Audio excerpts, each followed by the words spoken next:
नमस्कार, मैं ज्योति श्रीवास्तव। आप देख रहे हैं सी न्यूज भारत। वक्त हो चुका है बुलेटिन का। इस बुलेटिन में बात होगी बुलंदशहर की, जहां ऑल इंडिया लॉयर्स यूनियन ने विचार गोष्ठी का किया आयोजन। साथ ही चर्चा होगी धार की, जहां पीथमपुर पहुंची विकसित भारत संकल्प यात्रा। और बात होगी जौनपुर की, जहां शाहगंज में अक्षत कलश किया गया वितरण। इन तमाम खबरों पर होगी विस्तार से चर्चा। खबर बुलंदशहर से है, जहां ऑल इंडिया लॉयर्स यूनियन द्वारा डिस्ट्रिक्ट बार एसोसिएशन के ब्रह्म सिंह हॉल में विचार गोष्ठी का आयोजन किया गया। भारत सरकार अयोध्या मंदिर में सरकारी खजाने का दुरुपयोग कर रही है। संसद द्वारा बनाए गए कानून लोगों के लिए हानिकारक है। भारत के संविधान को बदलने की केंद्र सरकार द्वारा कोशिश की जा रही है। कंज्यूमर कोर्ट के चेयरमैन सीपी सिंह ने भारत सरकार द्वारा सरकारी खजाने का दुरुपयोग और सांसद द्वारा बनाए गए नए कानून का विरोध किया। विचार गोष्ठी में अध्यक्ष हुकम सिंह, महासचिव तेजपाल सिंह, शैलेंद्र कुमार सहित अनेक पदाधिकारी और कार्यकर्ता और सैकड़ों अधिवक्ता मौजूद रहे। देखिए, पहला तो ये है कि संविधान जैसे आपको लग रहा है लोगों को कि संविधान को बदलेंगे, तो संविधान को अक्षुण्ण रखने का दायित्व सभी का है, चाहे वो पब्लिक के हों, चाहे वो सरकारी उसमें हों। अभी हम चूँकि संवैधानिक उससे ही गवर्न हो रहे हैं, सभी संविधान से ही गवर्न हो रहे हैं, और इसलिए संविधान को चेंज करना, जहाँ तक कि जैसे हल्का सा डर सा महसूस हो रहा है, मैं नहीं समझता हूँ कि संविधान को इतना आसानी से चेंज किया जा सकता है। उसके लिए कोई विशेष रूप से संविधान के प्रति सभी को जागरूक होना होगा। जितने भी हैं लोग जागरूक रहेंगे तो कोई भी इतनी हिम्मत नहीं कर सकता कि हमारे यहाँ डेमोक्रेटिक सिस्टम है, सभी कुछ उसी से चुनाव होते हैं, उसी सिस्टम से, तो संविधान का ऐसे चेंज करने का कोई ज़्यादा वो नहीं लग रहा है। ये शायद डर, मुझे जहाँ तक लग रहा है डर लग रहा है, क्योंकि अधिकांश जो वैसे लोग हैं जो सत्ता में, जिनको कहते हैं कि साहब ये संविधान चेंज करेंगे, उनकी तरफ से ऐसा कोई मैंने स्टेटमेंट नहीं देखा कि उन्होंने संविधान चेंज करना चाह रहे हैं। वो संविधान की लगातार हम राष्ट्रीय पर्व पे उसकी शपथ दिलाते हैं। सर, जो अब नए कानून आए हैं और पिछले कानून, उनमें क्या अंतर है? नए कानून कौन से? जो अब हिट एंड रन पर बनाया है ड्राइवरों के लिए। देखिए, हिट एंड रोड में पहला तो यही है कि उसमें मृतक होने पर अगर कोई रेस एंड नेग्लिजेंट एक्ट से किसी की मृत्यु कर देता है और बच जाता है तो 10 साल की सजा का प्रावधान और 7 लाख रुपए जुर्माना। इसको इस तरह से ना होकर के इस तरह से होना चाहिए, हुएवर कॉजेज ग्रीवियस इंजरी और इंजरी एंड एस्केप, जिससे कि जो इंजरी कॉज करके अगर भागता है तब 10 साल का कर दो तो वो समझ में आता है। मृत्यु करके फिर वहाँ सूचना देने का ये संभव नहीं है कि कोई आदमी मृत्यु कार्य कर दे और वहाँ सूचना देने जाए,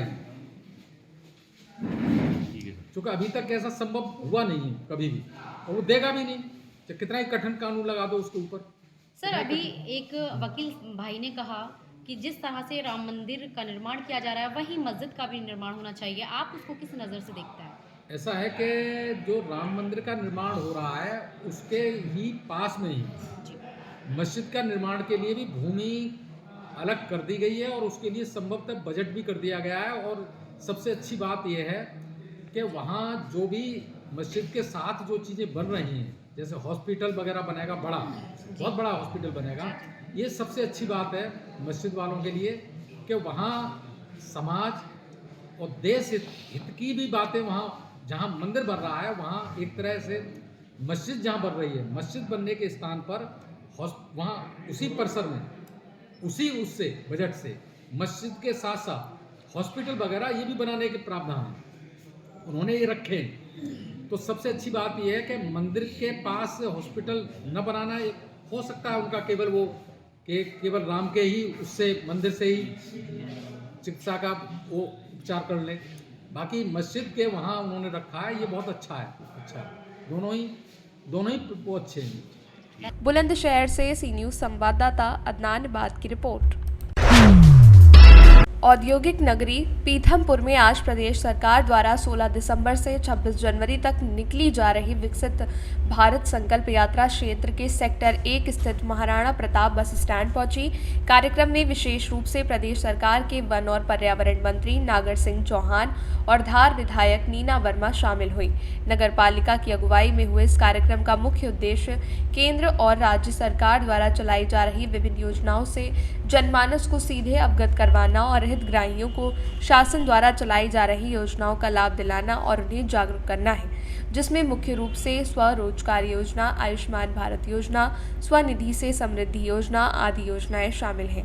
जनता को नगर पालिका द्वारा विभिन्न योजनाओं से अवगत करवाने के लिए तत्काल लाभ दिलाने के लिए विभिन्न स्टॉल लगाए गए हैं, जहां उपस्थित हितग्राहियों ने योजनाओं को समझाया और लाभ लिया।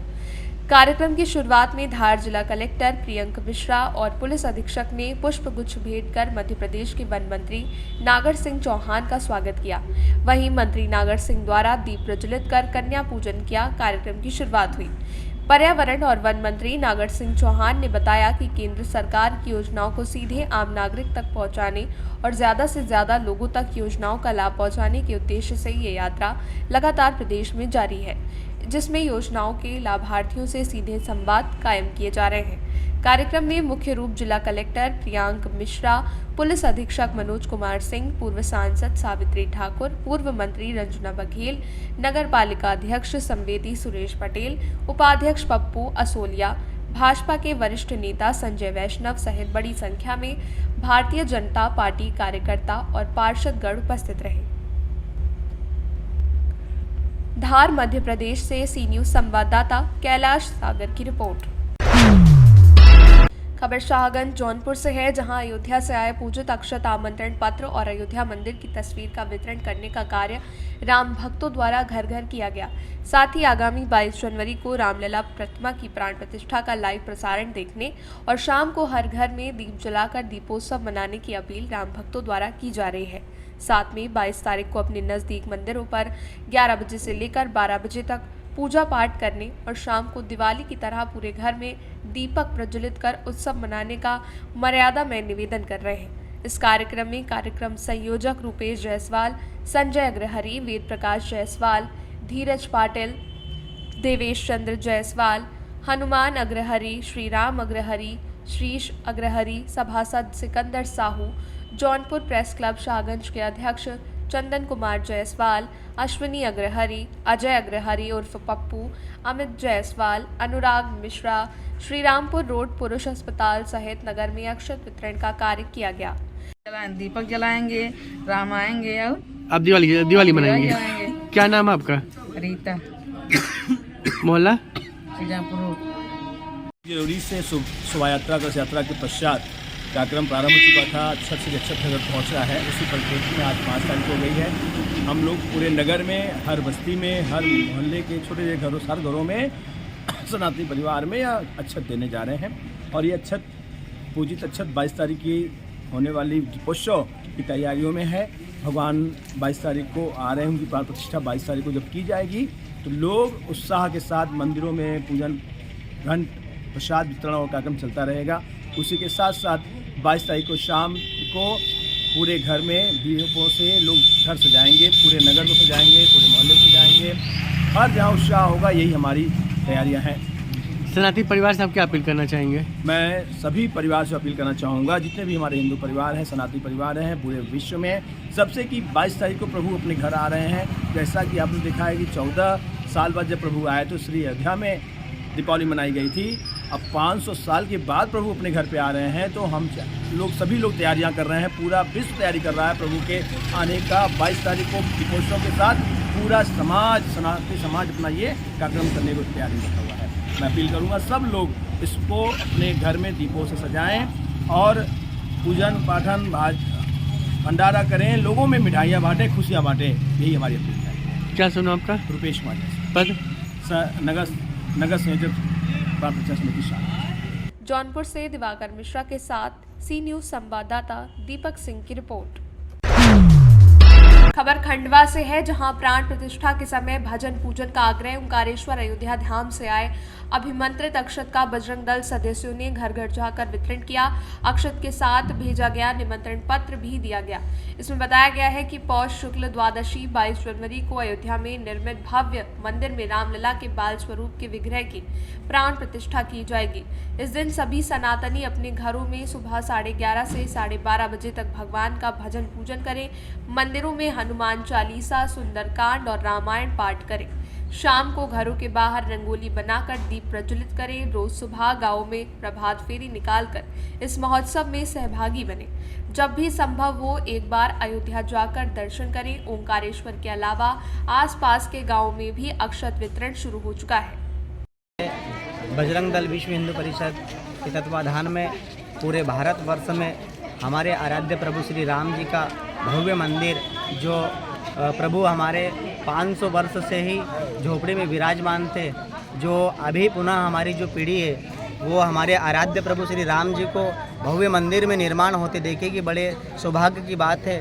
22 जनवरी के दिन हमारे प्रभु आराध्य प्रभु राम जी मंदिर में विराजमान होने जा रहे हैं। इसी उपलक्ष्य में विश्व हिंदू परिषद बजरंग दल के तत्वाधान में नगर नगर में यह आयोजन चलाया जा रहा है और 22 जनवरी के दिन बड़े धूमधाम से दीपावली के उत्सव में मनाया जाएगा इस कार्यक्रम। आपका नाम? मेरा नाम अरुण वर्मा, विभाग सह संयोजक। खंडवा से सी न्यूज संवाददाता ललित दुबे की रिपोर्ट। भारतीय किसान यूनियन टिकैत के कार्यकर्ताओं ने गन्ना मूल्य से संबंधित मांगों को लेकर एक ज्ञापन जिला प्रशासन को सौंपा। भारतीय किसान यूनियन टिकैत के मंडल अध्यक्ष अशोक चौधरी ने बताया कि आज राष्ट्रीय नेतृत्व के आह्वान पर आज सहारनपुर में भारतीय किसान यूनियन के टिकैत कार्यकर्ताओं ने गन्ना मूल्य से संबंधित मांगों समेत विभिन्न मांगों को लेकर एक ज्ञापन लिखा, जिला प्रशासन को सौंपा गया। ज्ञापन में मांग की गई कि किसानों के गन्ना मूल्य से संबंधित समेत अन्य मांगों का ध्यान देकर उनका समाधान किया जाए। अगर किसानों की समस्याओं का समाधान नहीं होता तो किसानों को आंदोलन करने के लिए मजबूर होना पड़ेगा। ज्ञापन देने वालों में भारतीय किसान यूनियन टिकैत के कई पदाधिकारी, कार्यकर्ताओं समेत कई किसान मौजूद रहे। पूछो भाई, आज किस चीज को लेकर आप लोगों ने आज पूरे उत्तर प्रदेश में राष्ट्रीय आह्वान था। गन्ना मूल्य बढ़ोतरी नहीं हुई। डीएम साहब के माध्यम से माननीय मुख्यमंत्री योगी जी तक ज्ञापन दिया गया। ये पूछा गया कि उत्तर प्रदेश के मुख्यमंत्री माननीय योगी जी और प्रदेशों के मुख्यमंत्री थे, इतने कमजोर कैसे हो गए? हम तो मानते नहीं कि पंजाब में 391 रुपये प्रति क्विंटल गन्ने का रेट, हरियाणा में 386 प्रति रुपये क्विंटल, उत्तर प्रदेश में 350 रुपये प्रति क्विंटल क्यों है? योगी जी, आपके चैनल के माध्यम से पूछना चाह रहा किसान। नहीं बढ़ाया तो देखा सब किसान तैयार है, आंदोलन होगा प्रदेश में। क्यों नहीं? चीनी तो वही लिखड़ रही जो हरियाणा पंजाब में बिक रही, अब इसमें चीनी नहीं लिखड़ती। हम तो नुका है मुख्यमंत्री जी था धरातल पर आने के किसानों का दर्द सुनो। किसान यू ही है जिसने डिब्बे भरे थे, अरे यही किसान है वो। इसका ध्यान करो, बीमार है, जाडे पाड़े में खेती कर रहा है, इसका ध्यान करो योगी जी। वो तो कह रहे भी मंदिर का ध्यान करो, 22 तारीख आ रही। मंदिर का मुद्दा है अलग, यू किसान का मुद्दा है अलग। इसे कहाँ जोड़ रहे तुम? इसे मंदिर का कोई मतलब नहीं। मंदिर तो यू किसान का मंदिर ही है घर में। किसान तो बहुत लंबे समय से विरोध कर रहा है। विरोध नहीं कर रहा, मांग नु अपनी पीड़ित किसान है, नु बता रहा कि नीति सही करो सरकार जी। विरोध नहीं, विरोध जब करेंगे तो विरोध भी करेंगे। पहले तो देख रहे अपने मुख्यमंत्री जी तो कह रहे कि प्रदेश के राज्यों तो हमारा मुख्यमंत्री जी बहुत जानदार है। लोग देख रहे मुख्यमंत्री जी वो बनेगा प्रधानमंत्री, फिर भी कुछ नहीं हो रहा। यहाँ के प्रधानमंत्री जी जब गुजरात के मुख्यमंत्री थे, उन्होंने भी एक चिट्ठी लिखी थी मनमोहन सिंह जी तक, जो देश के प्रधानमंत्री थे। उन्होंने चिट्ठी लिखी थी, अगर मेरी सरकार आई तो एमएसपी गारंटी कानून बनेगा। और वो ये प्रधानमंत्री जी हैं, क्यों नहीं बन रहा? किसान फिर 13 फरवरी में दिल्ली जा रहे। सारे प्रदेशों में तो योगी की मांग कर रहे हैं। और वो तो हमें बता ही दिया, वो तो हमें बता दिया कहाँ ठगरी बात। यहाँ तो गन्ने मूल्य रेट 400 रुपये क्विंटल होना चाहता, जब भी तो उत्तर प्रदेश नंबर 1 होगा मुख्यमंत्री जी। सहारनपुर से सी न्यूज संवाददाता सुरेंद्र सिंह की रिपोर्ट। फिलहाल इस बुलेटिन में बस इतना ही। देश दुनिया की बाकी खबरों को जानने के लिए आप देखते रहिए सी न्यूज भारत।